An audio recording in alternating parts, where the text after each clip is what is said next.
Bismillahirrahmanirrahim.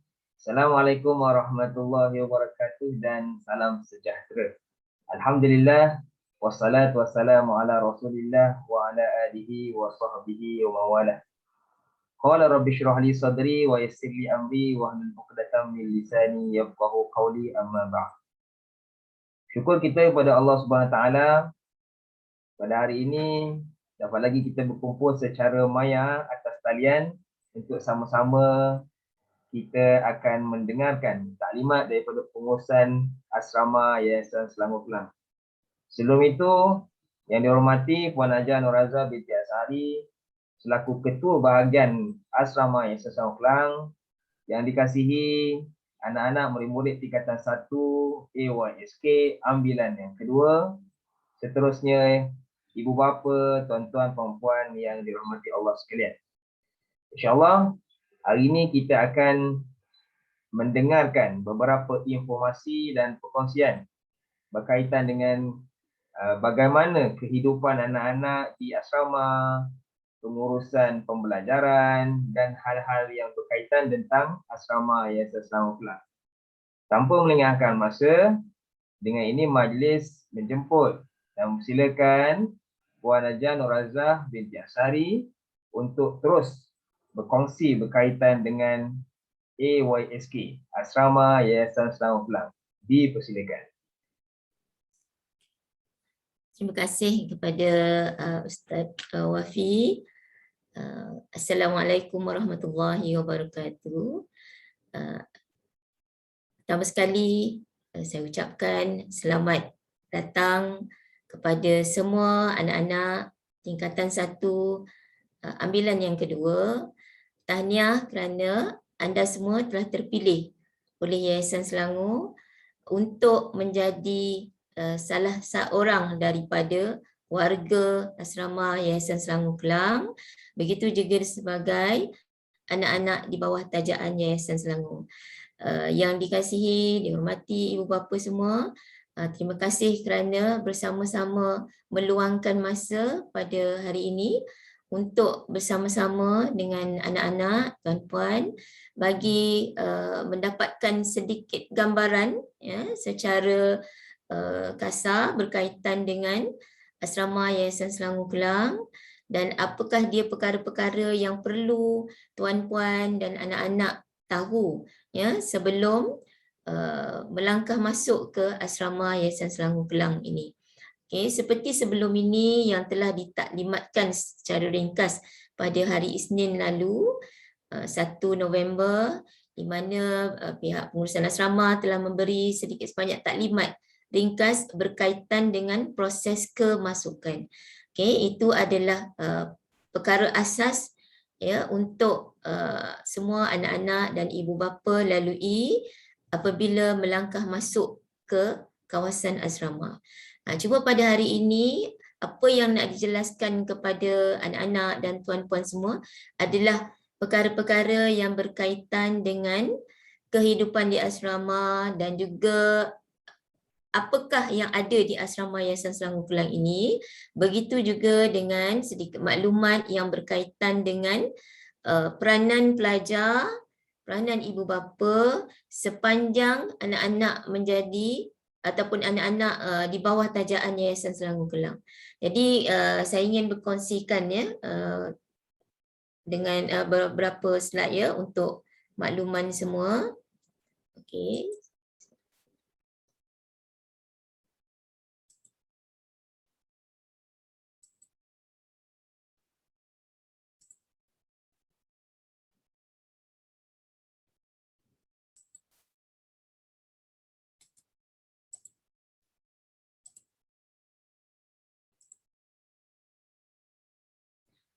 Okey, inilah secara kasarnya gambaran awal bangunan asrama Yayasan Selangor Kelang. Ya, dan ini adalah pintu masuk kepada asrama ini. Ya. Okey, sedikit pengenalan berkaitan dengan Yayasan Selangor. Yayasan Selangor ini ditubuhkan pada 5 November 1970. Ya, bermakna bila anak-anak masuk ke asrama Yayasan Selangor Kelang, masuk sebagai pelajar Yayasan Selangor pada hari Ahad ini nanti. Yayasan Selangor baru saja menyambut ulang tahun yang ke-51, ya. Jadi anak-anak masuk pada 7 November, maknanya baru lepas 2 hari lah menyambut penubuhan Yayasan Selangor ini. Dan Yayasan Selangor ini merupakan sebuah agensi yang diperbadankan di bawah Akta Syarikat 1965, Syarikat Berhad menurut jaminan. Dan visi bagi Yayasan Selangor ini yang paling utama adalah menyediakan prasarana pendidikan yang efektif dalam membentuk generasi insan kamil. Dan untuk itu, misi Yayasan Selangor ini adalah untuk menjana seberapa banyak dana yang akan digunakan untuk membiayai operasi dan segala yang berkaitan dengan pendidikan di bawah tanggungjawab Yayasan Selangor lah, ya. Selain daripada itu, untuk menjalankan misi ini juga, maka Yayasan Selangor mengenal pasti kumpulan SASA untuk dibiayai, iaitu ditaja di bawah Yayasan Selangor dengan atas dasar pembiayaan pendidikan Yayasan Selangor ini adalah untuk semua, terutamanya bagi anak-anak ataupun generasi rakyat Selangor itu sendiri, ya. Dan untuk pengetahuan tuan-puan, anak-anak juga, dana Yayasan Selangor ni setakat hingga kepada hari ini selama 51 tahun ini, dana kita adalah secara cari sendiri, ya. Kita tidak ada mendapat daripada mana-mana dana untuk membiayai segala operasi yang ada di Yayasan Selangor ini. Jadi itu sebabnya agenda utama Yayasan Selangor adalah pendidikan, dan untuk itu segala dana ini akan digunakan untuk aktiviti, program, tajaan beasiswa, pinjaman, ya, bagi pendidikan anak-anak yang ditaja oleh Yayasan Selangor, ya. Mungkin sedikit perbezaan dengan Kerajaan Negeri Selangor, ya, kita berbeza, ya. Anak-anak untuk tajaan Yayasan Selangor ni tidak sama dengan Negeri Selangor, ya. Sebab anak-anak tajaan Yayasan Selangor ni adalah yang ditaja sepenuhnya oleh Yayasan Selangor itu sendiri. Manakala yang untuk pendidikan melibatkan kerajaan negeri itu lebih kepada pendidikan tinggi, ya. Jadi saya harap perkara ini jelaslah kepada semua, ya. Okey. Sedikit latar belakang Yayasan Selangor Kelang yang dapat saya kongsikan bersama dengan tuan-puan dan anak-anak. Yayasan Selangor, Asrama Yayasan Selangor Kelang ini mula beroperasi pada 1988 di Jalan Raya Barat Kelang. Maknanya di sinilah kedudukan yang anak-anak akan datang nanti, ya. Dan kalau melihat kepada penubuhannya 1988, maknanya dah lebih daripada 20 tahun lah, ya, Asrama Yayasan Selangor Kelang ini ditubuhkan, dan dia merupakan kompleks asrama pusat yang keempat dibina oleh Yayasan Selangor, dan yang pertama menggabungkan murid lelaki dan perempuan. Secara sejarahnya sebenarnya yang disebut keempat itu sebab sebelum ni ada asrama lain yang berada di Sabak Bernam, berada di Kuala Lumpur, ya, yang ada 2 yang di Kuala Lumpur sebelum ini, tetapi kedua-duanya telah ditutup. Dan asrama pusat ni bermaksud asrama yang dipunyai sepenuhnya, dimiliki sepenuhnya oleh Yayasan Selangor. Pada masa ini hanya ada 2 asrama pusat sahaja yang tinggal, yang dimiliki oleh Yayasan Selangor. Satu di Kelang, iaitu asrama Yayasan Selangor Kelang ini, dan satu lagi di Sabak Bernam, dikenali sebagai asrama Yayasan Selangor Sabak Bernam, ya. Cuma di Kelang sahaja ada menggabungkan murid lelaki dan perempuan. Sementara asrama Yayasan Selangor Sabak Bernam hanya menempatkan pelajar-pelajar atau murid daripada di kalangan pelajar lelaki sahaja, ya. Ada juga tajaan pelajar Yayasan Selangor perempuan di Sabak Bernam, tetapi mereka tidak tinggal di asrama pusat. dan mereka tinggal di asrama sekolah di mana mereka ditempatkan. Jadi asrama Pusat Ihsan Selangor ni hanya ada 2 saja seperti yang disebutkan tadi. Okey, pada tahun 2221, maaf ya, sehingga kepada September, jumlah penghuni asrama Yayasan Selangor Kelang ini adalah seramai 316 orang. Ini telah termasuk anak-anak tingkatan 1, ambilan kedua yang akan masuk kemudian, sebab anak-anak ini telah mula didaftarkan sebagai anak-anak tajaan Yayasan Selangor Kelang, ya, di Kelang ini semenjak cuti PKP hari itu, ya, bulan Jun, selepas penerimaan tawaran oleh anak-anak yang ditawarkan sebelum ini. Jadi 316 ni termasuk anak-anak tuan-puan lah, ya. Okey. Anak-anak tuan-puan akan ditempatkan di 7 buah sekolah, ya. Berdasarkan kepada surat-surat tawaran yang telah ditetapkan, maka anak-anak tuan-puan didaftarkan atau dimasukkan kepada ketujuh buah sekolah ini, kecuali, ya, sekolah SMK Sultan Abdul Samad. Ya, untuk ambilan kedua ini SMK Sultan Abdul Samad tu tidak ada. Dan SMK yang lain, 6 buah sekolah yang lain itu ada terlibat dengan kemasukan ambilan yang kedua. Jadi sekolah-sekolah yang terlibat untuk pelajar-pelajar atau anak-anak murid tingkatan yang 1 dan seterusnya sehingga kepada tingkatan 5 di Asrama Yayasan Selangor Kelang ini adalah terdiri daripada SMK Tengku Ampuan Rahimah yang lebih dikenali sebagai STAR, SMK Perempuan Metodis dikenali sebagai MGS, SMK Lelaki Metodis dikenali sebagai ACS, yang MGS hanya perempuan sahaja, SMK Perempuan Konvent, SMK Tinggi Kelang, ya, ini pelajar lelaki sahaja, dan SMK Bukit Kuda pelajar perempuan sahaja. Ya, saya pasti anak-anak telah mula menjalani proses pembelajaran secara PDPR sepanjang tempoh PKP yang lalu. Ya. Jadi anak-anak pun sudah mengenali sekolah masing-masing, insya-Allah. Ya. Okey, seterusnya kita lihat dulu apakah objektif AYSK dalam pengurusan pelajar anak-anak tajaan Yayasan Selangor. Ada 3 objektif utama.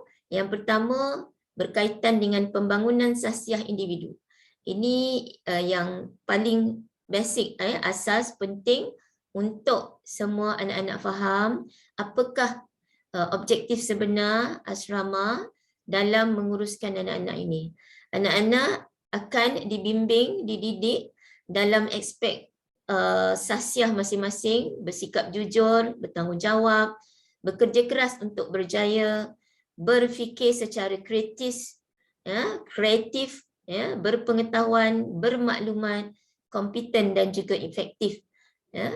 Sementara objektif yang kedua adalah pembangunan hubungan kemasyarakatan. Maksudnya adalah asrama melalui program-program yang diadakan, dirancangkan, bertujuan untuk mendedahkan dan mendidik anak-anak selain daripada bergaul dengan masyarakat sekolah, masyarakat asrama, tetapi juga aspek-aspek kemasyarakatan yang lain.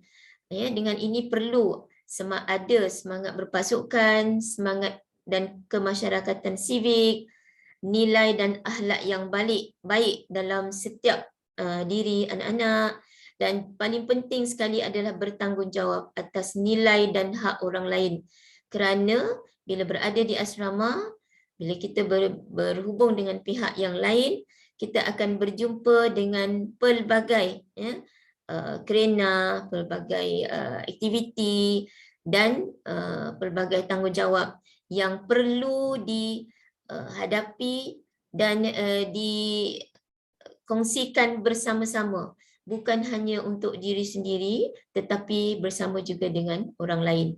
Itu yang dimaksudkan dengan bertanggungjawab atas nilai dan hak orang lain. Yang ketiganya, objektif AYSK ni pula adalah berkaitan dengan bakat yang ada pada anak-anak sekalian. Saya percaya semenjak daripada sekolah rendah, anak-anak sudah terlalu banyak didedahkan, dididik oleh guru-guru di sekolah rendah dengan pelbagai aktiviti berdasarkan kepada bakat dan kebolehan diri masing-masing. Jadi untuk itu, bila masuk kepada pembelajaran di peringkat menengah, kita nakkan supaya bakat anak-anak ini yang tersendiri, yang ada pada diri masing-masing ini diteruskan dan dikembangkan kepada peringkat yang lebih baik. Ya, jadi saya pasti anak-anak memang sudah mengenal kebolehan diri sendiri, dan daripada situ Yayasan Selangor akan cuba menggarap dan menajamkan lagi ya untuk anak-anak ini terus ya berjaya mengembangkan bakat masing-masing.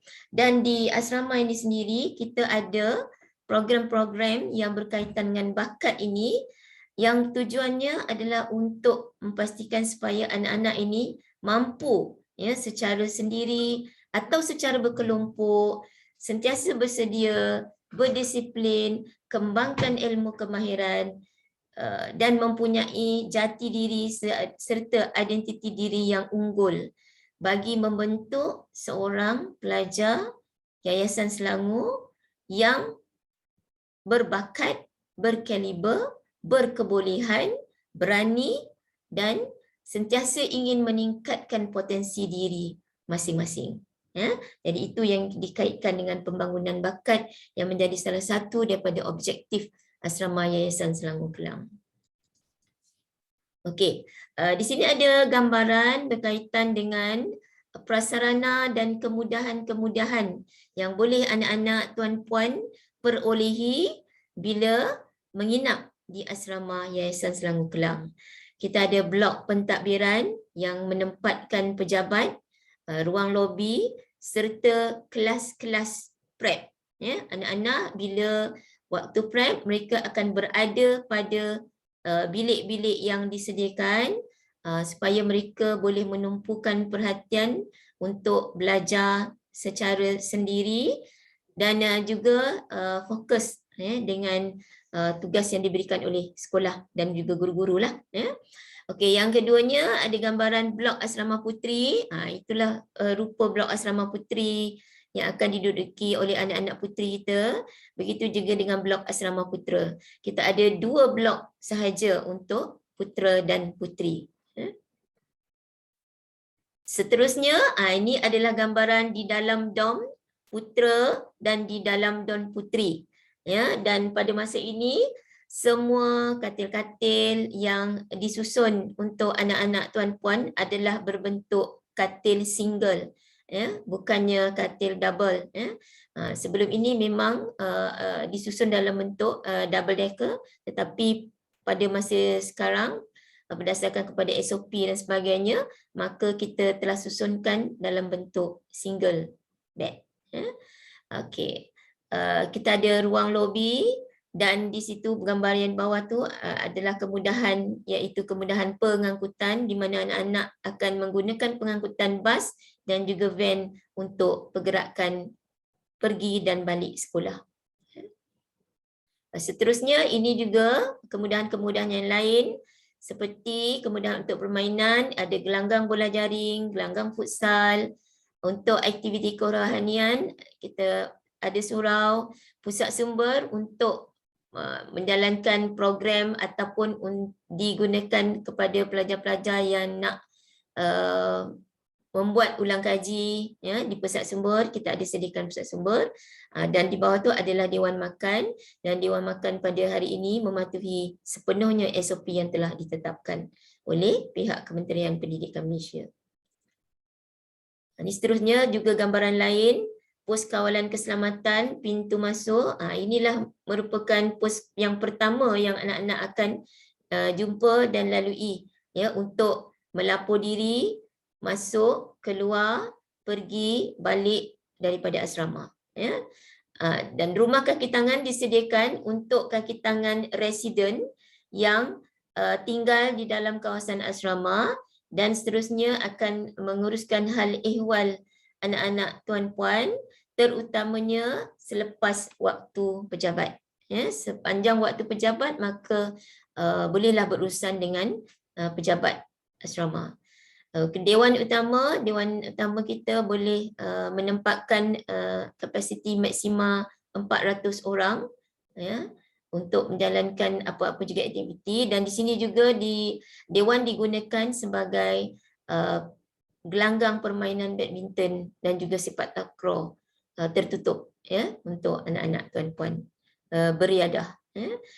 Kita ada 2 jenis pengangkutan, iaitu pengangkutan bas dan juga pengangkutan van untuk pergerakan anak-anak ke sekolah. Ya. Okey, dilampirkan secara hariannya, iaitu aktiviti-aktiviti asas ataupun aktiviti-aktiviti yang perlu dilalui seharian dan juga mingguan untuk semua pelajar asrama. Ya, di mana Isnin hingga Jumaat adanya sesi PDP di sekolah yang melibatkan pagi dan petang. Ya, bermakna hari-hari sekolah pelajar berada di sekolah. Kelas prep hanya akan dijalankan pada waktu malam bagi pelajar-pelajar menengah atas, dan untuk pelajar-pelajar menengah bawah tingkatan 1 dan 2, waktu prep mereka adalah pada waktu pagi. Kelas fardu ain dan kelas mengaji Quran ni kita adakan khusus, ya, bagi menambah nilai kerohanian di kalangan anak-anak.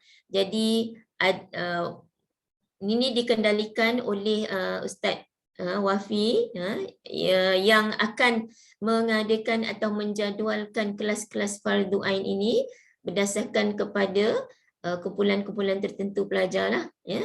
Jadi ini merupakan salah satu daripada usaha asrama bagi memastikan anak-anak kita ini terjaga kerohaniannya. Dan apa yang dijadualkan di sini ini adalah yang melibatkan aktiviti harian semasa. Ya, selain daripada perkara-perkara yang disenaraikan ini, ada juga aktiviti-aktiviti yang dirancangkan, ya, mengikut jadual bulanan ataupun jadual mingguan ataupun jadual tahunan.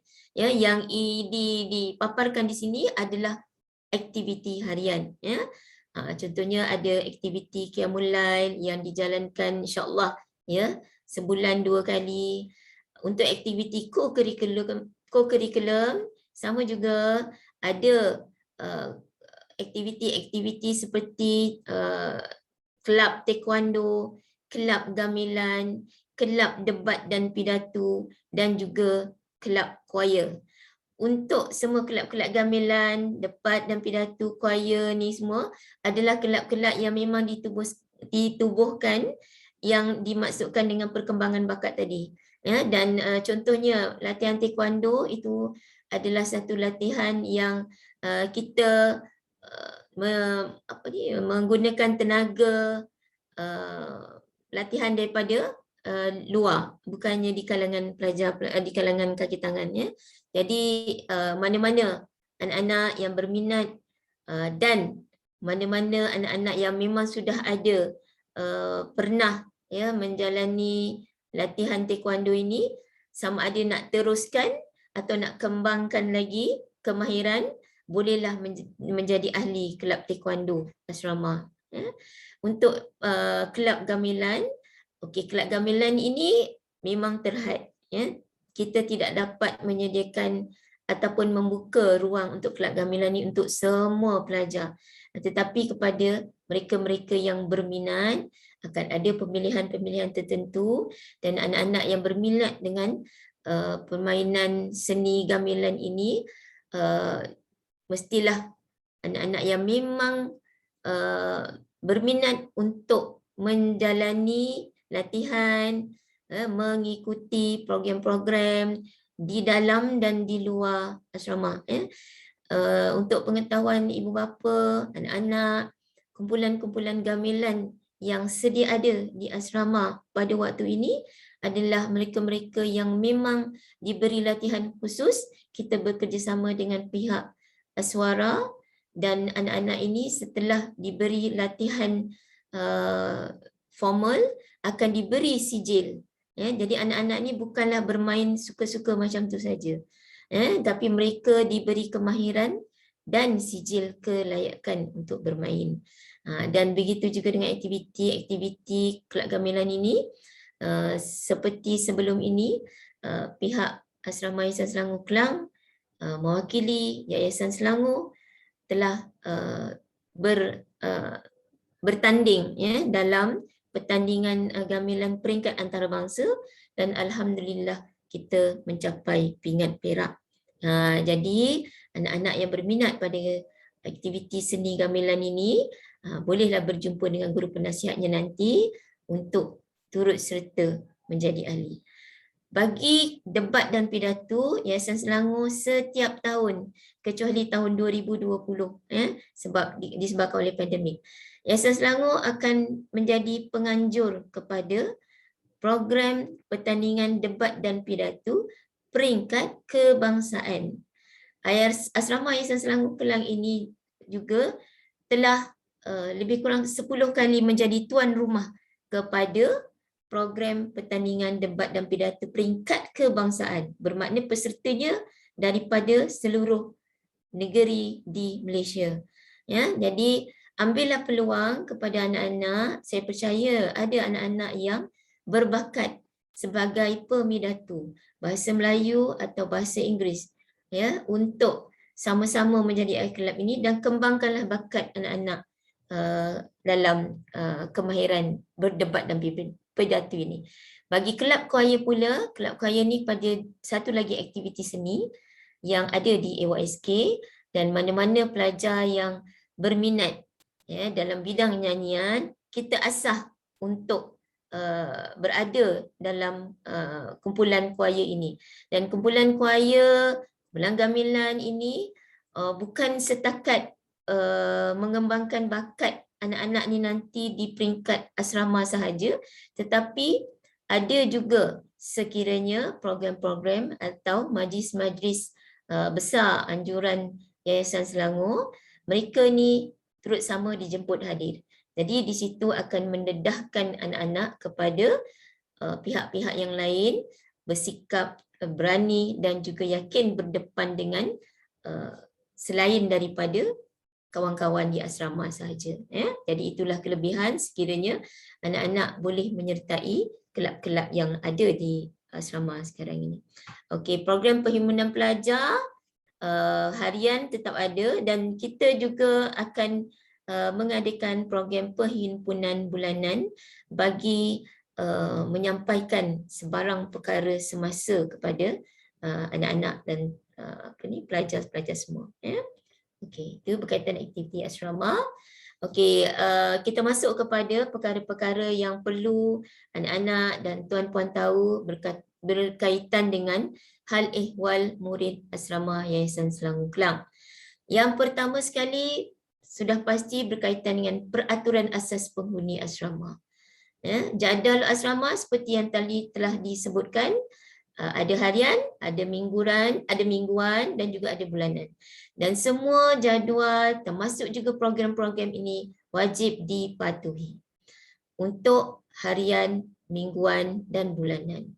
Sementara untuk program-program asing, berasingan yang disusun oleh pihak asrama, termasuk juga program-program daripada pihak luar di mana ada dijemput anak-anak daripada asrama untuk menyertai program-program agensi mereka. Itu adalah bukan program harian, tetapi program-program yang disusunkan, dan itu program-program seperti itu mungkin tidak semua pelajar perlu sertai. Dia berdasarkan kepada keperluan dan kepentingan pelajar-pelajar itu sendirilah. Jadi ada kategorinya yang semua perlu patuhi dan yang sebahagian saja yang perlu penyertaan mereka. Okey, dari segi kesihatan, pastikan murid yang bergejala tidak berada di asrama ataupun sekolah. Tambahan pada waktu tempoh pandemik ini, berbagai gejala boleh timbul. Jadi sama ada pihak sekolah maupun pihak asrama sangat memandang penting kepada isu-isu kesihatan, terutamanya pada musim pandemik ini. Itu sebab ada dalam taklimat kemasukan tu saya sudah jelaskan kategori pelajar yang dibenarkan dan tidak dibenarkan hadir ke asrama. Ya. Saya harap ini difahamilah, dan tujuannya tak lain dan tak bukan adalah untuk mengawal dan menjaga keselamatan dan kesihatan semua pelajar. Ya. Bukannya satu atau dua individu sahaja. Ya. Okey, kehadiran sekolah, semua pelajar wajib hadir ke sekolah, termasuk aktiviti co-curriculum.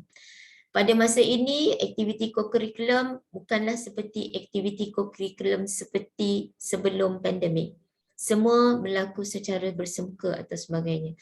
Tetapi perlahan dan berperingkat, secara berperingkat, aktiviti co-curriculum ni insya-Allah akan balik kepada pelaksanaannya seperti yang asal. Cuma di pihak sekolah sekarang, saya pasti pihak sekolah akan menjelaskan ataupun dah menjelaskan kepada anak-anak dan juga ibu bapa bagaimana bentuk aktiviti co-curriculum ini nak disampaikan dan dilaksanakan.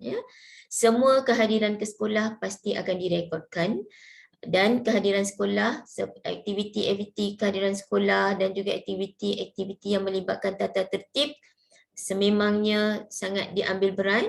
Sekiranya ada pelajar yang mempengaruhi dan menghasut untuk ponting sekolah, maka itu dikira sebagai kesalahan berat. Jadi untuk itu, jangan mempengaruhi rakan-rakan, jangan diri sendiri tak hadir ke sekolah tanpa ada apa-apa sebab yang munasabah. Sekiranya anda tidak sihat, maka pihak asrama akan membawa anda untuk berjumpa dengan doktor. Cuma pada waktu pandemik ini, nak bawa pelajar ke klinik sekiranya tak ada sihat, mereka ini perlu ada appointment dan melihat kepada jenis-jenis tak sihat apa. Contohnya bila ada masalah kesihatan yang sangat kritikal, maka kita boleh bawa terus. Tetapi kalau ada masalah kesihatan yang tidak kritikal, bukan kecemasan, maka asrama dikehendaki buat appointment. Dia tak sama macam dulu. Jadi sekiranya ada anak-anak yang tidak hadir ke sekolah atas sebab-sebab kesihatan, perlu ambil MC. Pergi dan balik ke asrama, ke sekolah dengan menaiki kenderaan yang disediakan, sama ada bas ataupun van asrama.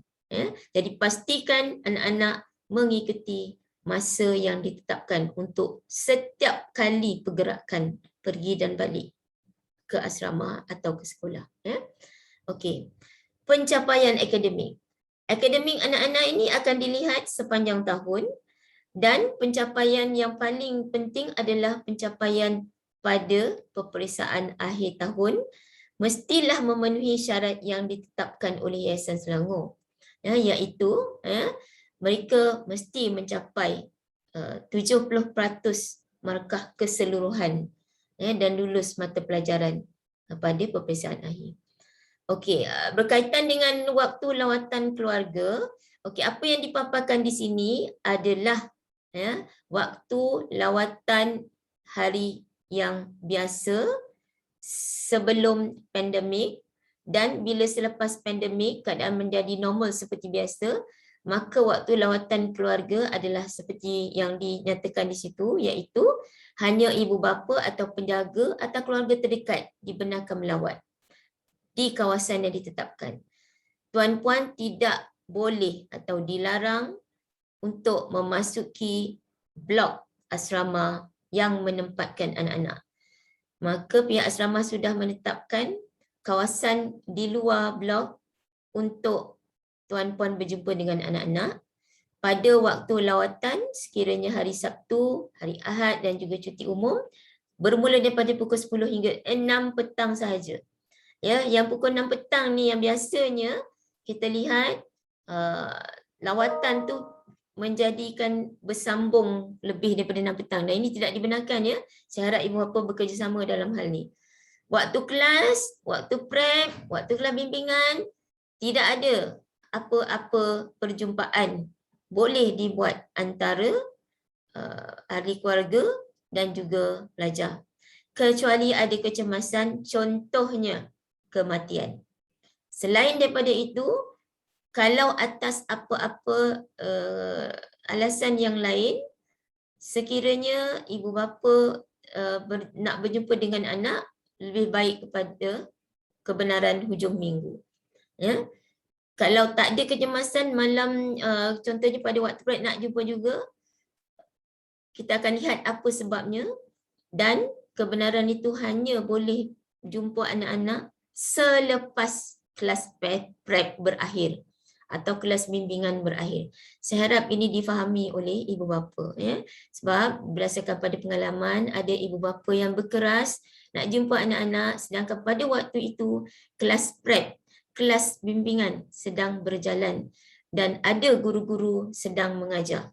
Ya, jadi kena tunggu sampai habis, ya. Melainkan kecemasan seperti kematian tadilah, ya. Okey, tiada lawatan dibenarkan sepanjang PKP-PB ataupun pada dasarnya pihak KPM sendiri telah mengeluarkan garis panduan bahawa tidak ada sembarang lawatan, tidak ada sembarang outing dan tidak ada balik bermalam sehingga ada makluman daripada pihak KPM itu sendiri, ya. Okey, balik ke rumah atau keluar bandar, okey, dibenarkan waktu cuti penggal boleh balik rumah, cuti panjang boleh balik rumah, cuti berjadual boleh balik rumah. Ya, urusan ambil dan hantar anak hendaklah di asrama. Bermakna sekiranya tuan-puan nak ambil anak untuk balik bercuti, ambil di asrama, bukan ambil di sekolah. Ya, ini bagi memastikan rekod keluar masuk anak di asrama berjalan dengan lancar dan dicatatkan. Ya.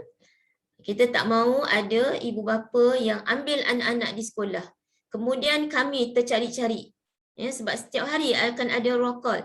Maknanya setiap hari akan ada anak-anak perlu melaporkan diri dan berada di asrama. Jadi sekiranya tuan-puan ambil anak di asrama tanpa pengetahuan dan sebagainya, ini akan menimbulkan pelbagai masalah, terutamanya yang melibatkan keselamatan anak-anak. Jadi saya berharap ibu bapa faham, ambil anak tunggulah di asrama, bukan di sekolah atau mana-mana kawasan yang lain. Keluar bandar hanya dibenarkan pada 10 dan 6 petang hari yang sama. Maknanya contoh kalau anak-anak nak keluar pada hari Ahad, maka petang Ahad, pagi Ahad ambil, petang Ahad balik. Hari yang sama. Tidak boleh hari yang berbeza. Sebab hari yang berbeza sudah bermakna bermalam di luar asrama. Hanya ibu bapa atau penjaga yang dibenarkan saja untuk membawa anak-anak. Anak-anak tidak boleh keluar dengan rakan-rakan, berkumpulan ke, apatah lagi individu. Ya, dan semua itu mestilah dengan izin asrama. Selain daripada itu, untuk mana-mana urusan keluar yang lain, ya, hendaklah dimaklumkan dan sekiranya boleh diaturkan oleh pihak asrama, maka pihak asrama akan gunakan kenderaan asrama untuk urusan keluar yang lain. Ya, okey. Sepanjang tempoh PKB tidak dibenarkan balik, benar ini dah saya sebutkan tadilah. Ya. Okey, untuk kecemasan atau sakit, sila ikut arahan pengawas dalam setiap dom masing-masing atau ketua dom masing-masing. Ya, begitu juga dengan arahan pengurusan asrama. Ya, pelajar tidak boleh walaupun dalam isu kecemasan, hendaklah ya dalam pengetahuan dan pengurusan asrama, terutamanya bagi tindakan lanjut yang berkaitan dengan keluar masuk. Ya. Okey, bagi pelajar yang sakit, hendaklah maklumkan segera dan akan dihantar untuk rawatan di klinik kerajaan sahaja.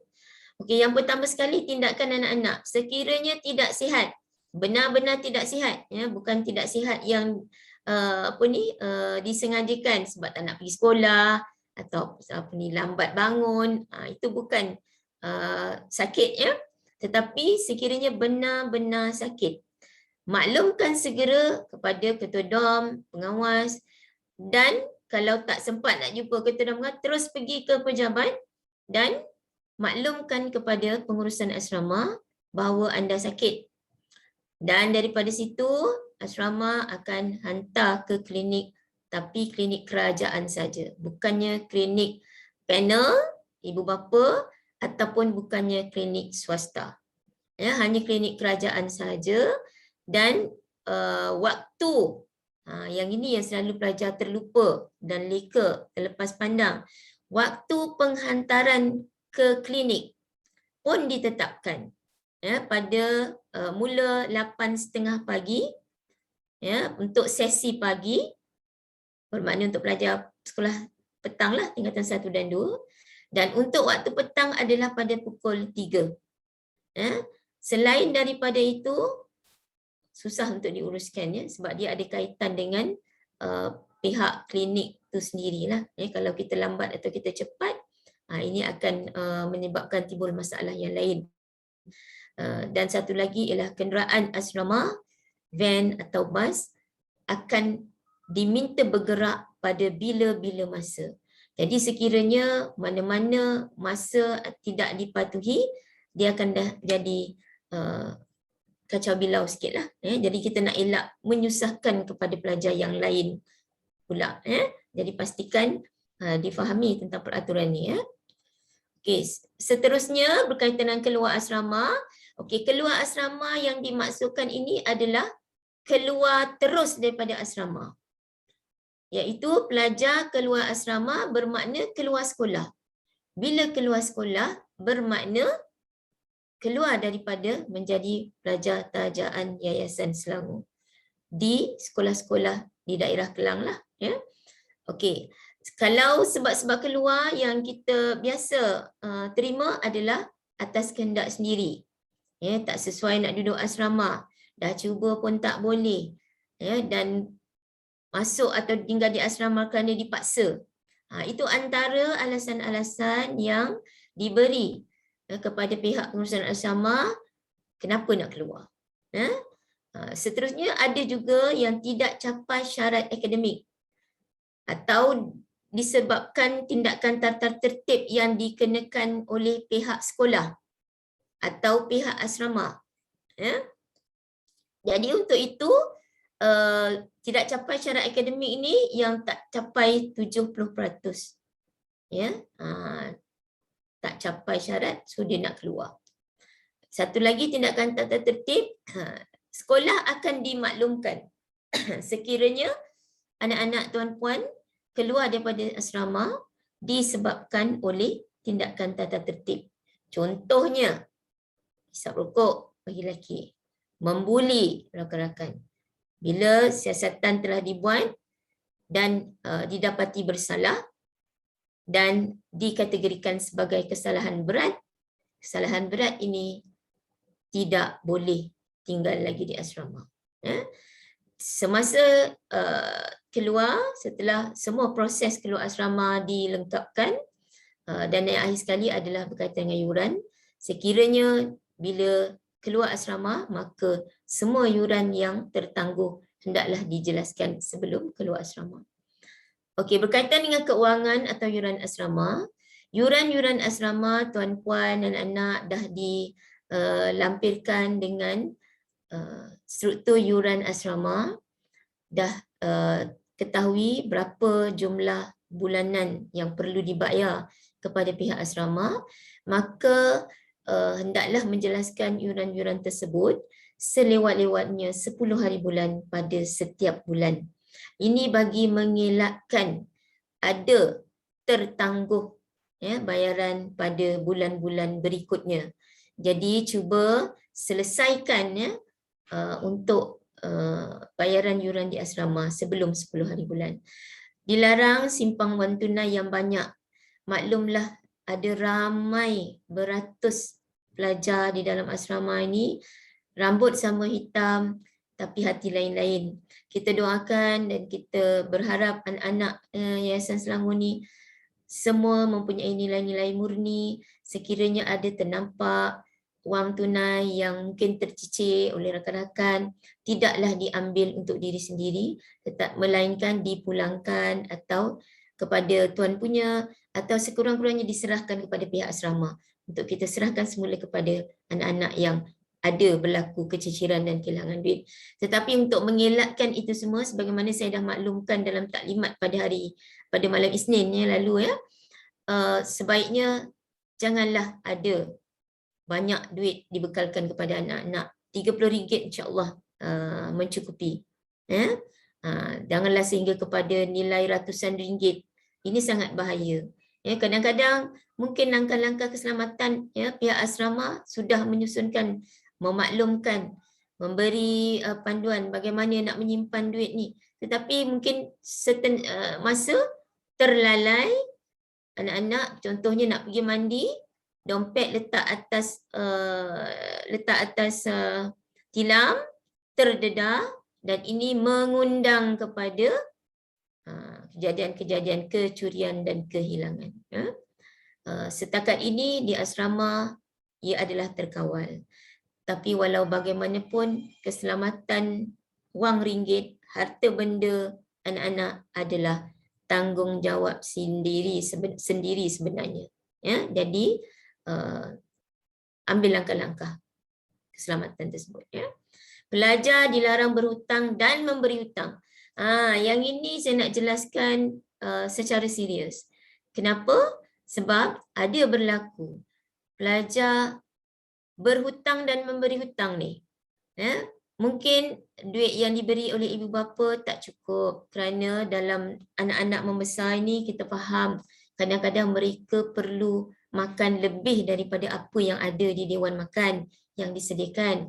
Kita ada kafe, kafe tu dekat dengan blok, dekat dengan blok anak-anak tuan-puan pejalan kaki dan dibuka pada waktu-waktu yang ditetapkanlah.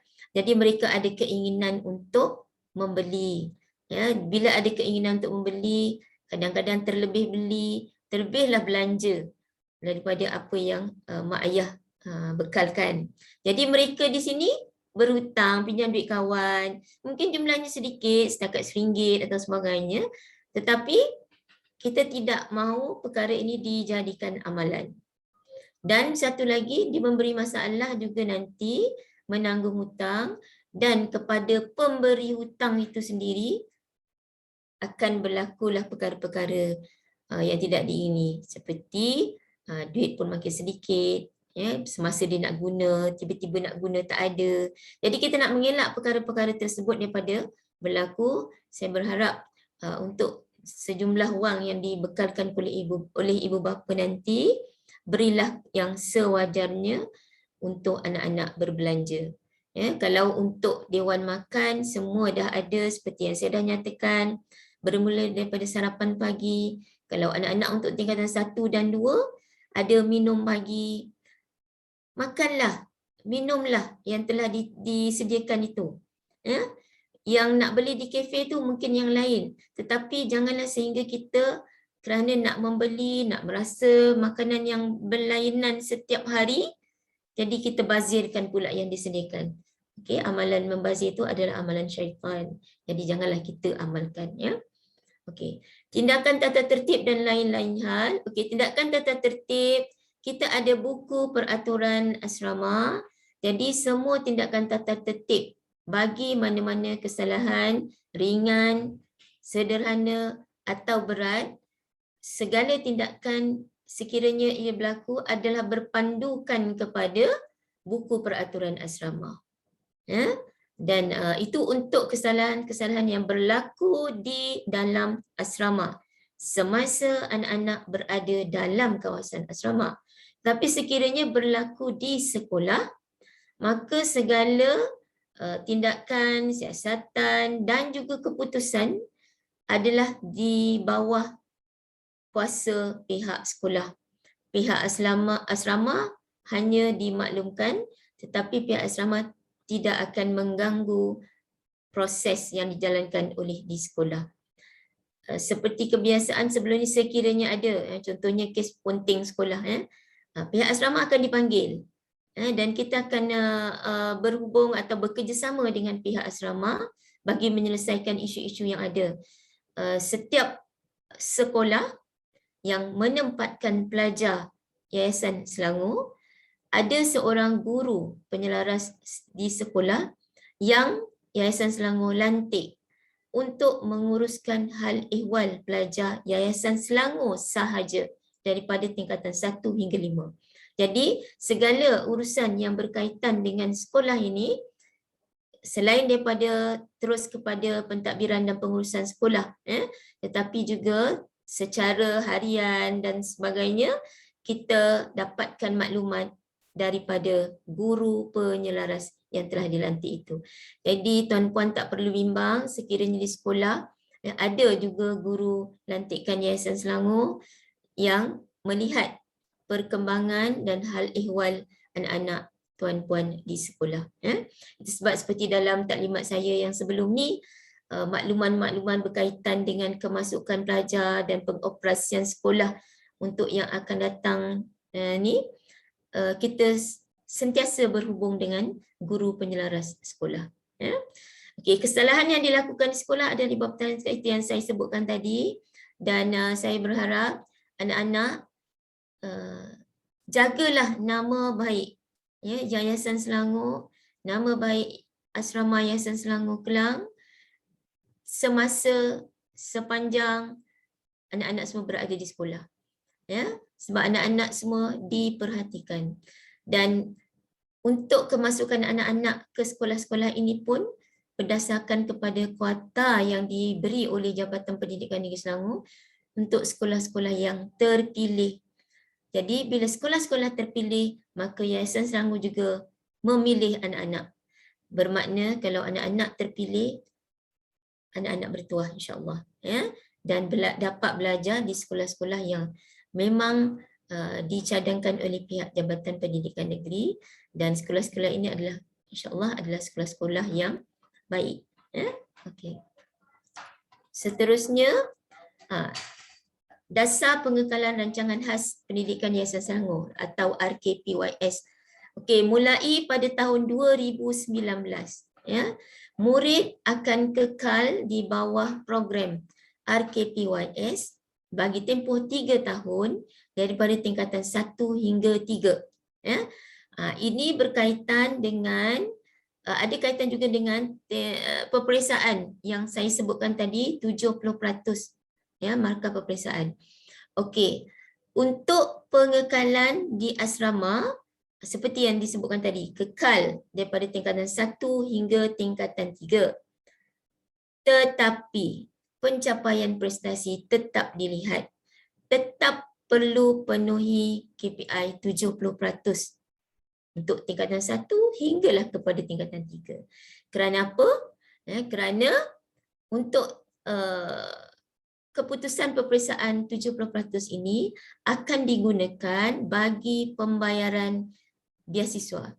Tanda aras untuk Yayasan Selangor melepaskan atau membayar beasiswa kepada anak-anak. Mana-mana anak-anak yang kurang daripada 70%, maka pembayaran beasiswa akan ditahan. Bukan ditarik balik, ditahan. Sekiranya anak-anak dapat mencapai atau meningkatkan prestasi pada peperiksaan yang berikutnya, maka bayaran tersebut akan dilunaskan. Tetapi tidak digandakan daripada tahun sebelumnya yang tak capai tu. Contohnya kalau tingkatan 1 capai 70%, maka pada tahun tingkatan 2, yayasan akan bayar beasiswa. Kalau pada tingkatan 1 tak capai 70%, boleh naik tingkatan 2, tetapi beasiswa kena blok. Selepas itu, kalaulah peperiksaan, contohnya dalam peperiksaan pertengahan tahun atau akhir tahun, dapat capai 70%, maka akan dapat beasiswa pada tahun semasa berikut. Kalau pada waktu tu tingkatan 2, akan dapat tingkatan 2. Yang tingkatan 1 yang tak capai tu, tidak akan dibayar. Faham ya? Okey, murid yang didapati melakukan salah laku, pelanggaran disiplin, melibatkan tindakan buang asrama atau sekolah, boleh dikenakan tindakan digugurkan daripada RKPYS. Jadi saya serentetan daripada yang tidak kata tertib yang saya jelaskan sebelum ini, walaupun kekal tingkatan 1 hingga tingkatan 3 itu adalah pada dasarnya, tetapi kalau buat salah, didapati bersalah ya, dalam tata tertib asrama dan dikenakan hukuman buang asrama, maka secara tidak langsung keluar daripada asrama dan secara tidak langsung juga gugurlah daripada menjadi tajaan Yayasan Selangor. Bermakna anak-anak perlu keluar asrama, perlu pindah sekolah. Kalau nak berada pada sekolah yang sama, itu antara sekolah dan pihak tuan-puan sendiri yang perlu juga diurus sendiri. Dengan Yayasan Selangor sudah terputus. Okey. Pencapaian pensaksilan tingkatan 3. Okey, pencapaian pensaksilan tingkatan 3 ni sebelum ini ada digunakan. Tetapi memandangkan sekarang tidak ada peperiksaan pentaksiran tingkatan 3 dijalankan untuk pelajar-pelajar tingkatan 3 ini, maka setakat ini pencapaian isu pencapaian pentaksiran tingkatan 3 ini dibekukan dululah, yes. Dibekukan dulu. Maknanya tidak diguna pakailah. Murid perlu lulus semua mata pelajaran dan mencapai sekurang-kurangnya 5A dalam PT3. Ini sekiranya PT3 disambung ke manalah tahu ya, ataupun kalau dibatalkan maknanya tidak terpakai lagi lah dasar ini. Tetapi sekiranya terpakai semula, maka ataupun diubah kepada dalam bentuk nama yang lain, bukan PT3, mungkin ada nama-nama baru nanti ke sebagainya, kami pihak Yayasan Selangor akan maklumkan kepada pelajar dan ibu bapa dasar terbaru sekiranya ada. Okey. Dasar pengekalan terpakai semenjak tingkatan 1 2019, ini yang saya maksudkan, yang kekal 3 tahun ini mulai daripada 2019. Okey, berkaitan dengan beasiswa Yayasan Selangor. Okey, beasiswa Yayasan Selangor diuruskan oleh bahagian hal ehwal pelajar. Ya, bahagian hal ehwal pelajar. Seperti yang tadi disebutkan itu 17/11/2021 sehingga sekarang, ya, dasar ini adalah sama atau pengurusan beasiswa ini adalah sama, iaitu diuruskan oleh bahagian hal ehwal pelajar di Ibu Pejabat Yayasan Selangor Petani Jaya. Pihak asrama hanya membantu menguruskan pelajar dari segi urusan penerimaan surat-surat tawaran, ya, yang itu pun disediakan oleh bahagian hak ehwal pelajar, ya, dan asrama membantu pengedaran dan juga pengambilan jawapan terima atau tak terima, dan juga urusan pembukaan akaun Bank Simpanan Nasional seperti yang anak-anak tuan-puan telah lalui. Cuma pada kali ini tuan-puan terpaksa menguruskan pembukaan itu sendiri kerana anak-anak tak masuk lagi asrama. Ya, sekiranya anak-anak masuk asrama seperti yang dilaksanakan pada batch yang pertama, urusan pembukaan akaun tu diuruskan oleh asrama dan dibuat di asrama, bukannya di bank. Tapi memandangkan pandemik dan segala urusan perlu diteruskan, maka urusan-urusan tu yang terpaksa dibuat oleh ibu bapa sendiri, ya, dan kita bantu kepada mana-mana yang bolehlah, ya. Okey. Beasiswa ni merupakan satu kemudahan yang dinikmati oleh murid tajaan Yayasan Selangor yang di bawah rancangan RKPYS berdasarkan kepada terma dan syarat yang telah ditetapkan oleh pihak yayasan lah, ya. Ada 2 kategori beasiswa, iaitu beasiswa kecil yang diberikan dengan nilai RM700 setahun atau RM350 sepenggal. Dan bagi beasiswa kecil ini adalah untuk kategori pendapatan ibu bapa per kapita berjumlah RM500 ke atas. Jadi mana-mana yang berkelayakan untuk menerima RM700 beasiswa ataupun kategori kedua RM1,000 ini, maka anak-anak semua dah menerima tawaran beasiswa dan dah dinyatakan nilai-nilai beasiswa yang masing-masing akan terima. Jadi itulah yang anak-anak tuan-puan akan terima. Ya, untuk yang berjumlah RM1,000 setahun ini yang disebut sebagai beasiswa khas ataupun 500 sepenggal bagi mereka yang ibu bapa berpendapatan per kapita RM500 ke bawah. Yang pertama tadi 500 ke atas ya. Sorry saya silap sebut tadi. Ya, RM500 ke atas mendapat RM700. RM500 ke bawah mendapat RM1,000 setahun. Beasiswa ini akan dibayar mengikut penggal iaitu penggal 1 dan penggal 2. Bermakna dalam setahun ada 2 kali pembayaran. Bagi murid-murid tingkatan 1, anak-anak tuan-puan pun dah menjawab, menerima tawaran beasiswa, dah buka akaun. Untuk bayaran pertama penggal 1, semuanya akan terima. Semuanya akan dapat. Ya, bagi mereka yang dapat 700, dia akan dapat 300.5. Ya, bagi mereka yang dapat 1000 akan dapat 500 sebagai pembayaran pertama. Tapi pembayaran kedua pada penggal kedua, yang ini akan berdasarkan kepada keputusan peperiksaan masing-masing. Jadi anak-anak perlu berusaha menunjukkan, meningkatkan prestasi seperti yang disyaratkan oleh Yayasan Selangor. Okey, di sini ada dinyatakan struktur bayaran beasiswa mengikut penggal. Okey, yang pertama penggal pertama. Penggal pertama ni maksudnya tahun pertama. Ya, ini maksudnya untuk tingkatan 1. Bayaran penggal 1 dan penggal 2 seperti yang saya dah nyatakan tadi, terima tawaran beasiswa merujuk kepada tawaran dan kekal di asrama yang ditawarkan. Kalau contohnya dia sekolah A nak minta asrama B, sepatutnya duduk kat asrama A, itu tidak dipertimbangkanlah ya. Kemudian bayaran bagi penggal kedua merujuk kepada keputusan peperiksaan pertengahan tahun pertama.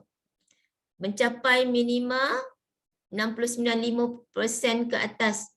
Tadi disebutkan dia hampir 70 lah ya. Rujuk keputusan peperiksaan pertengahan tahun. Sekiranya anak tuan-puan capai 69.5% ke atas ini, maka bayaran penggal kedua rilis. Maknanya dilepaskan. Itu untuk tingkatan 1. Bagi tingkatan 2, bayaran penggal pertama akan merujuk kepada peperiksaan akhir tahun pertama. Maknanya peperiksaan akhir tahun tingkatan 1. Grade-nya, persennya tetap sama, 69.5%. Bayaran penggal kedua merujuk kepada keputusan peperiksaan pertengahan tahun kedua, tingkatan 2. Persentage semua sama. Bagi tingkatan 3, dia akan rujuk kepada peperiksaan akhir tahun tingkatan 2 untuk bayaran pertama. Bayaran kedua, rujuk pertengahan tahun. Peperiksaan pertengahan tahun. Untuk tingkatan 4, sebelum ni merujuk kepada keputusan PT3. Ya? Jadi PT3 anda capai 5A, lulus semua mata pelajaran pada waktu itulah ya, PT3, maka bayaran pertama akan dibayar. Yang kedua merujuk kepada peperiksaan pertengahan tahun keempat. Tapi untuk tingkatan 4 ini minimanya adalah 59.5% dan ke atas dalam peperiksaan pertengahan tahun. Untuk tingkatan 5, dia akan rujuk kepada peperiksaan akhir tingkatan 4 untuk bayaran penggal pertama. Ya, dan di situ juga persentage yang dikehendaki masih sama iaitu 59.5%. Ya. Dan untuk peperiksaan pertengahan tahun boleh dibayar bagi untuk bayaran penggal yang kedua. Persentasenya juga masih sama. Jadi anak-anak pastikan peperiksaan yang dihadapi anak-anak targetnya adalah mencapai persentage yang ditetapkan oleh Yayasan Selangor. Mesti cuba, mesti capai dan boleh dibuat sekiranya anak-anak menumpukan sepenuh perhatian kepada pembelajaran di sekolah dan menggunakan masa yang telah disusunkan di asrama untuk fokus kepada prestasi akademik masing-masing. Okey, semua bayaran beasiswa akan dikreditkan ke dalam akaun murid. Itu sebab anak-anak perlu buka akaun sendiri. ya, bukannya akaun ibu bapa. Jadi anak-anak kalau nak pergi keluar duit pun kena keluar, pergi ke bank, datang sendiri. Tidak boleh ada wakil. Even pihak asrama pun kalau nak keluarkan duit untuk pelajar-pelajar tidak boleh. Mesti ada pelajar itu sendiri datang ya dengan akaun masing-masing dan bolehlah keluarkan duit. Biasa ni pelajar akan gunakan semasa keluar bersama dengan ibu bapa lah sebagainya. Sebarang perubahan akan dimaklumkan dari masa ke masa dan sehingga kepada sekarang ni struktur beasiswa tu seperti yang dijadualkan seperti yang diterangkan sebentar tadilah ya, kecuali untuk pelajar tingkatan 3 PT3 sebab tahun lepas tahun ni tak ada PT3 ya, jadi ada kaedah lain yang ditetapkan oleh pihak yayasan untuk pembayaran beasiswa anak-anak ini ya. Okey, ini adalah beberapa gambar-gambar program dan aktiviti yang ni melibatkan kerohanian dan ini semua bukannya aktiviti-aktiviti seharian ya, tetapi aktiviti-aktiviti yang dirancang oleh pihak asrama bagi menambah nilai rohani anak-anak di asrama. Ya, kita faham anak-anak berjauhan daripada ibu bapa. Jadi dengan penjadualan dan masa-masa yang bersesuaian, maka pihak asrama menguruskan beberapa program dan mengajak anak-anak untuk turut serta program-program tersebut supaya anak-anak tidaklah hanya faham, mahir dengan ilmu-ilmu di sekolah secara akademik, tetapi juga ditambah nilai dengan ilmu-ilmu kerohanian yang lain. Contohnya kursus-kursus yang pernah dijalankan adalah kursus pengurusan jenazah ya. Selain daripada ceramah-ceramah yang melibatkan hari-hari kebesaran, contohnya Ma'al Hijrah, Maulidur Rasul, ya. Begitu juga dengan program khatam Quran, sebab pelajar-pelajar ini melalui aktiviti pengajian atau belajar mengaji, ada anak-anak yang sehingga boleh selesai khatam Quran, maka kita hargai, kita raikan dengan mengadakan majlis khatam Quran untuk anak-anak ini. Begitu juga program-program yang melibatkan ibu bapa, ya, kita jemput ibu bapa untuk turut hadir dalam program-program bersama dengan anak-anak dan pihak pengurusan asrama bersama-sama menyertai dan meraihkan program-program tersebut. Ya. Contohnya kita pihak asrama pernah mengadakan program keibubapaan yang melibatkan ibu bapa pelajar-pelajar yang akan menduduki peperiksaan. Setiap tahun insya-Allah ya kita akan mengadakan majlis solat hajat khusus untuk anak-anak yang bakal ya calon peperiksaan SPM sebelum PT3 dan di situ kita libatkan penyertaan ibu bapa supaya sama-sama dapat memberi restu kepada anak-anak yang akan menghadapi peperiksaan besar ini. Ya. Ini juga adalah aktiviti-aktiviti yang dijalankan, aktiviti pendaftaran pelajar, aktiviti orientasi. Anak-anak tuan-puan akan menjalani program orientasi walaupun datang lewat, maknanya masuk lewat panggilan yang kedua, pihak asrama tetap akan menjalankan program orientasi supaya anak-anak ini boleh membiasakan diri dengan persekitaran dan juga masyarakat di asrama. Pengurusan diri, pengurusan rakan-rakan, pengurusan tempat ya, dan sebagainya. Jadi cuma minggu orientasi pada kumpulan anak-anak yang kedua ini tidaklah sama sepenuhnya ataupun dibuat dalam tempoh yang sama dengan anak-anak yang batch pertama kerana kekangan masa ya, dan tapi walau bagaimanapun asasnya tetap sama, tujuan dia, objektif dia tetap sama ya. Jadi anak-anak akan melalui program orientasi ini bersama dengan pengurusan asrama ya, dan dibantu juga oleh abang kakak senior lah. Begitu juga program-program yang lain yang akan dijalankan oleh asrama yang melibatkan pengendaliannya sendiri oleh pelajar ya, bukannya pengurusan asrama, ya, kita serahkan kepada pelajar untuk organize, ya, program bagi membolehkan mereka ini terdedah kepada ciri-ciri aspek-aspek kepimpinan, aspek-aspek keselamatan, aspek-aspek pengendalian pengurusan majlis, ya.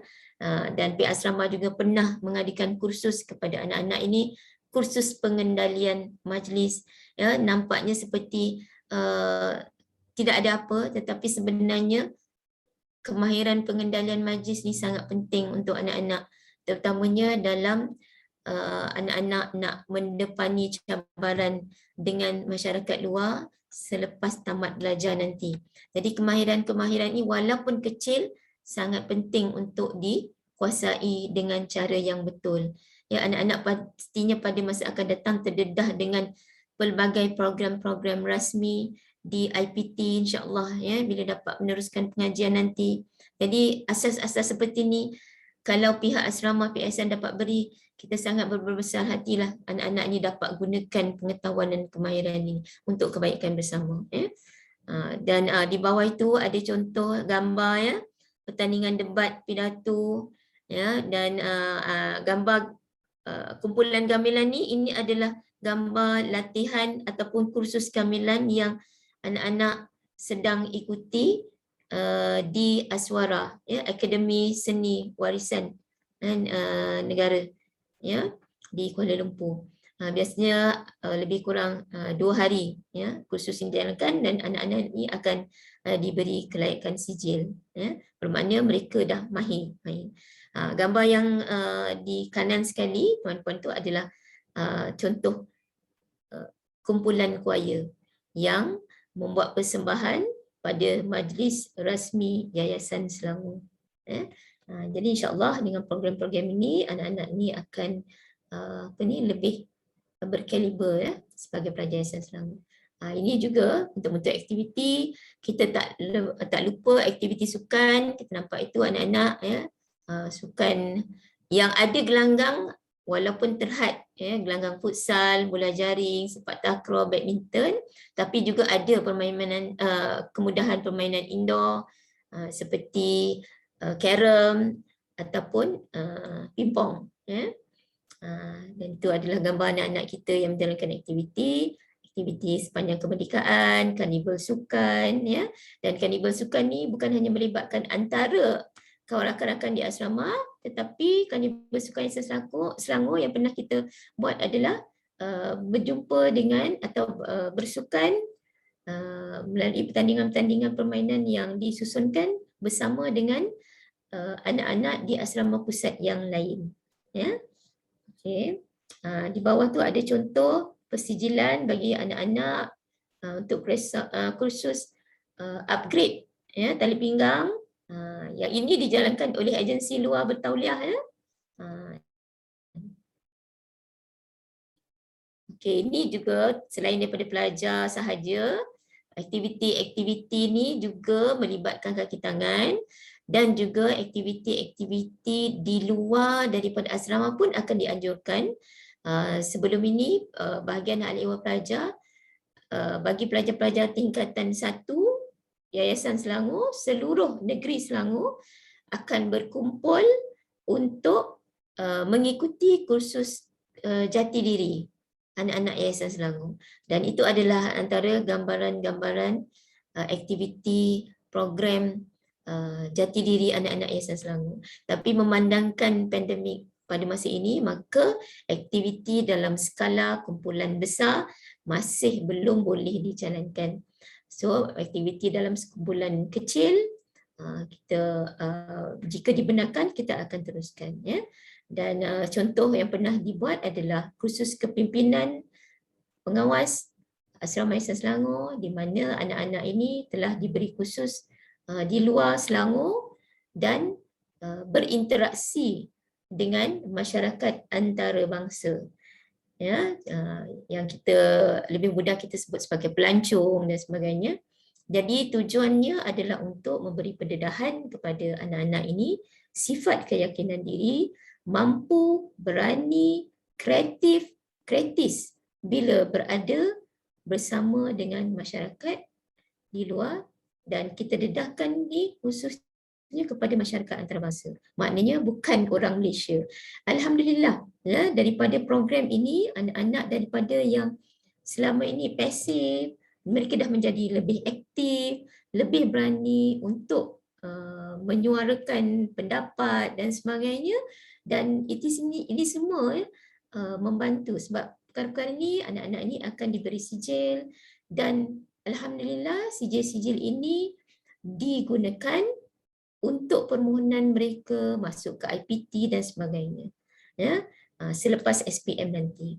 Untuk pengetahuan apa tuan-puan dan anak-anak, ya, sebagai satu inspirasi semangat, ya, senior-senior anak-anak yang baru lepasan SPM 2020 yang lalu, kesemuanya dapat melanjutkan pengajian di IPT tempatan, dan kalau tidak di IPT tempatan pun mereka melanjutkan pengajian dalam tingkatan 6 yang tak kurang hebatnya sebenarnya tingkatan 6 pada waktu ini, ya.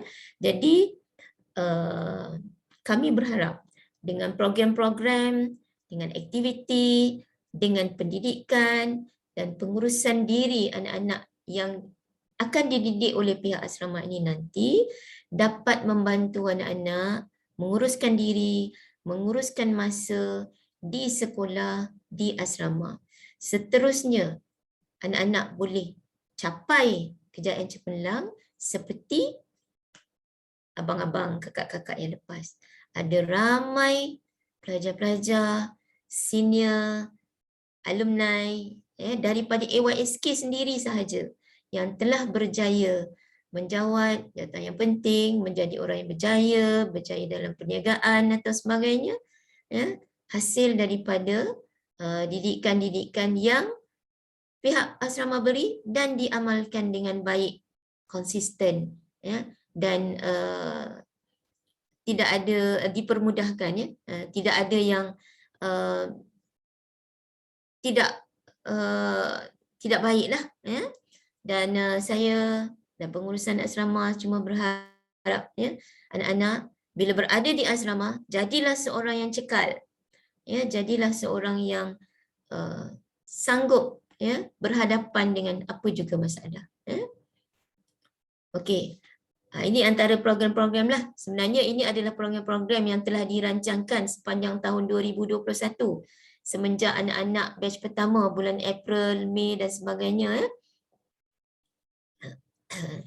Lihat je senarainya.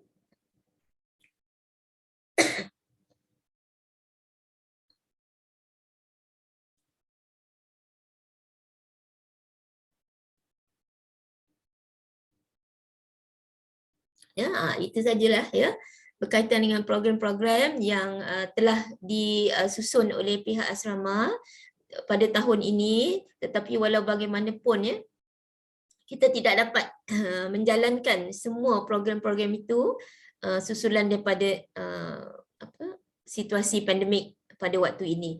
InsyaAllah, ya, mana-mana program yang boleh dijalankan dalam waktu terdekat dalam tempoh sesi pembelajaran hujung tahun dan juga tahun depan, ya, untuk anak-anak yang mana boleh kami jalankan, kita teruskan. Kita akan teruskan, tetapi mungkin kaedahnya agak berbeza berbanding dengan yang telah diplankan daripada awal tahun. Contoh salah satu yang kita dah laksanakan adalah kelas bimbingan pada sepanjang tempoh PKP yang sebelum ini dijalankan secara bersemuka melalui guru-guru kelas bimbingan yang dilantik oleh Yayasan Selangor, tetapi manakan PKP pembelajaran secara online, maka kita tukar kaedahnya juga kepada kaedah online.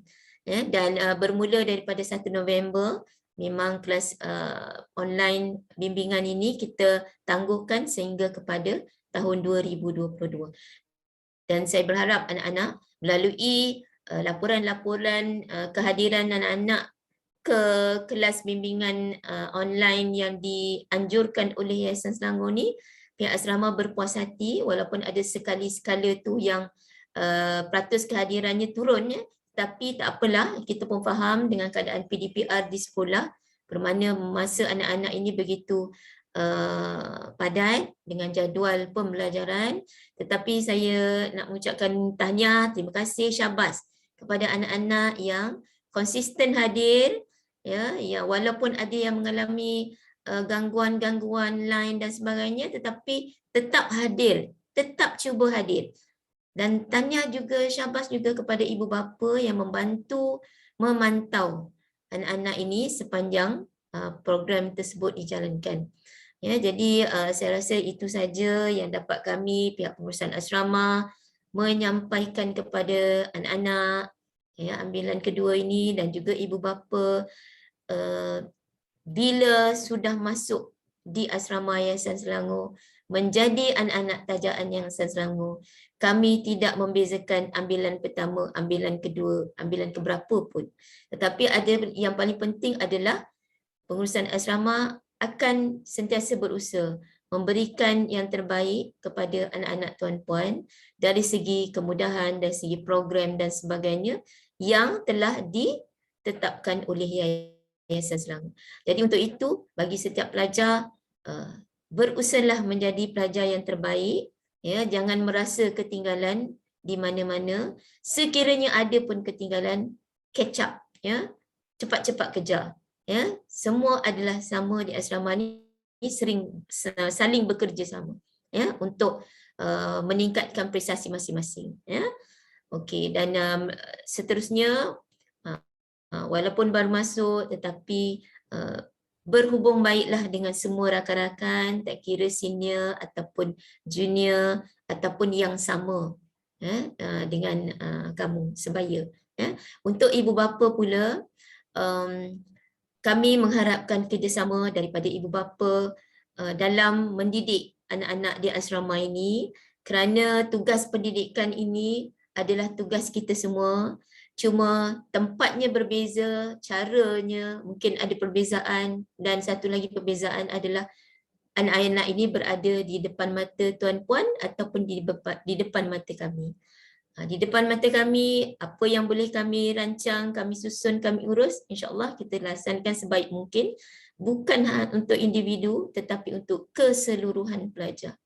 Perlu diingat bahawa asrama bukanlah satu kawasan ataupun satu situasi elit, ya, tetapi ada satu situasi, satu kawasan yang mendidik, mengajar anak-anak ini untuk bermasyarakat, untuk bekerjasama, untuk saling membantu dan pengurusan diri sendiri, ya, secara sendiri, secara individu, ya. Maka kita mengharapkan semua dapat memahami peranan dan tanggungjawab masing-masing bagi memastikan anak-anak ini cemerlang di dunia dan di akhirat, insya-Allah.